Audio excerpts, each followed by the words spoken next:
MK news 9 NTV ಕನ್ನಡಗೆ ಸ್ವಾಗತ. ನಾನು ಮಹೇಶ್ ಪಾಟೀಲ್. ಇಂದು ಕರ್ನಾಟಕ ಸರ್ಕಾರದ ಲೋಕೋಪಯೋಗಿ ಇಲಾಖೆ ಸಚಿವರು ಹಾಗೂ ಬೆಳಗಾವಿ ಜಿಲ್ಲಾ ಉಸ್ತುವಾರಿ ಸಚಿವರಾದ ಶ್ರೀ ಸತೀಶ್ ಜಾರಕಿಹೊಳಿ ಅವರು ಇಂದು ಹಿಡಕಲ್ ಜಲಾಶಯದ ನೀರಾವರಿ ಸಲಹಾ ಸಮಿತಿಯ ಸಭೆಯಲ್ಲಿ ರೈತರು ಮತ್ತು ಸಾರ್ವಜನಿಕರು ಅಹವಾಲು ಸ್ವೀಕಾರ ಮಾಡಿದರು. ಹಾಗೂ ಕೊರತೆಗಳ 15 ದಿನಗಳ ಕಾಲ ನೀರಿನ ಹರಿವನ್ನು ಇನ್ನೂ 5 ದಿನ ವಿಸ್ತರಿಸಲು ನಿರ್ಧಾರಕ್ಕೆ ಕೈಗೊಳ್ಳಲಾಗಿದೆ. ಹಾಗೂ ಚಿಂಚಲಿ ಮಾಯಕ ಜಾತ್ರಾ ಮಹೋತ್ಸವಕ್ಕೆ ಸಹ ಅನುಕೂಲ ಕಲ್ಪಿಸುವ ಈ ನಿರ್ಣಯದಿಂದ ಜನರಿಗೆ ಹೆಚ್ಚಿನ ಸಹಾಯವಾಗುವ ನಿರೀಕ್ಷೆ ಇದೆ. ಜಲಾಶಯದ ನಿರ್ವಹಣೆ ಮತ್ತು ಹೂಳೆತ್ತುವ ಕಾರ್ಯಗಳನ್ನು ಶೀಘ್ರ ಪ್ರಾರಂಭಿಸುವಂತೆ ಅಧಿಕಾರಿಗಳಿಗೆ ಸಲಹೆ ನೀಡಿದರು.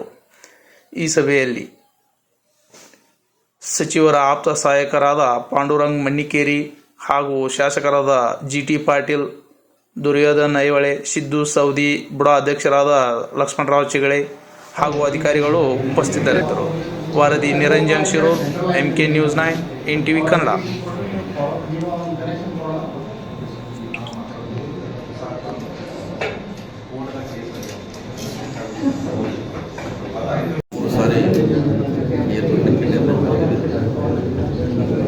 ವಿಶೇಷ ಕುಡಿಲಿಕ್ಕೆ ಬೇಸಿಗೆ ಟೈಮಲ್ಲಿ ಕೂಡ ವ್ಯವಸ್ಥೆ ಮಾಡ್ತಿದ್ದೀವಿ. ಕಳೆದ ಸಾರಿ ಯಾವ ರೀತಿ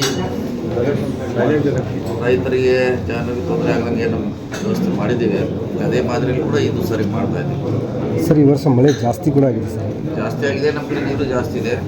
ಆದರೂ ಕೂಡ ನೀರು ಜಾಸ್ತಿ ಇದ್ರೂ ಕೂಡ ಡಿಮಾಂಡ್ ಏರಿಯಾ ಜಾಸ್ತಿ ಇದೆ. ಹಾಗಾಗಿ ಇತಿಮಿತಿಯಲ್ಲಿ ಮಾಡಲಿಕ್ಕೆ ನಾವು ಪ್ರಯತ್ನ ಮಾಡ್ತೀವಿ. ಹೋದ ಸಾರಿ ಹಂಗೆ ರೈತರು ಹ್ಯಾಪಿ ಇದ್ದರು.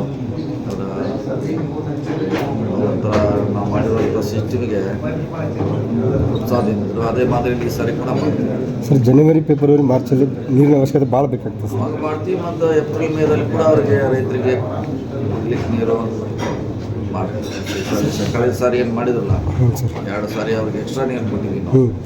ಅದೇ ಮಾದರಿಯಲ್ಲಿ ಈ ಸರಿ ಕೂಡ ಎಕ್ಸ್ಟ್ರಾ ಕೊಡ್ತೀವಿ ಏಪ್ರಿಲ್ ಮತ್ತು ಮೇದಲ್ಲಿ. ಸರ್, ಚಿಂಚಲಿ ಮಾಯಕ ಜಾತ್ರೆ ಇದೆ ಸರ್ ಜನವರಿ, ಅಲ್ಲಿ ಯಾವ ಥರ ನೀರು ಮುಟ್ಟಿಸ್ತೀರ? ಅದನ್ನು ಮಾಡಲಿಕ್ಕೆ ಈಗ ವಿಶೇಷವಾಗಿ 2 TMC ಇಟ್ಕೊಂಡಿದ್ದೀವಿ ಅಲ್ಲಿ. ಸರ್, ಆ ಕಡೆ 2 TMC ಇದೆ, ಆಮೇಲೆ JRBC 2 TMC ಇಟ್ಕೊಂಡಿದ್ದೀವಿ. ಜಾತ್ರೆನೂ ಬಂತು, ಜಾನುವಾರಿಗೆ ನೀರು ಬಂತು, ಎಲ್ಲ ರೀತಿಯಿಂದ ಅನುಕೂಲ ಮಾಡಲಿಕ್ಕೆ ಈ ಸಲ ವಿಶೇಷ ಗಮನ ಹರಿಸಿದೆ. ಸರ್, ಹಳ್ಳಿಗಳ ತುಂಬಿಸಿ ವ್ಯವಸ್ಥೆ ಮಾಡ್ತಾರೆ ಸರ್. ಹಳ್ಳಗಳೇ ಮಾಡಿದ್ವಿ, ಒಂದ್ಸಲ ಏನು ಮಾಡಿದ್ರಲ್ಲ ಸಿಸ್ಟಮ್ ಮಾಡಿ ಇದು ಸಲ ಮುಂದುವರಿಸ್ತೀವಿ.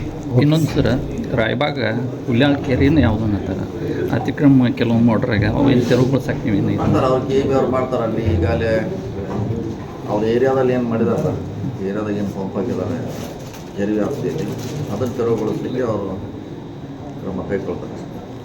ಓಕೆ.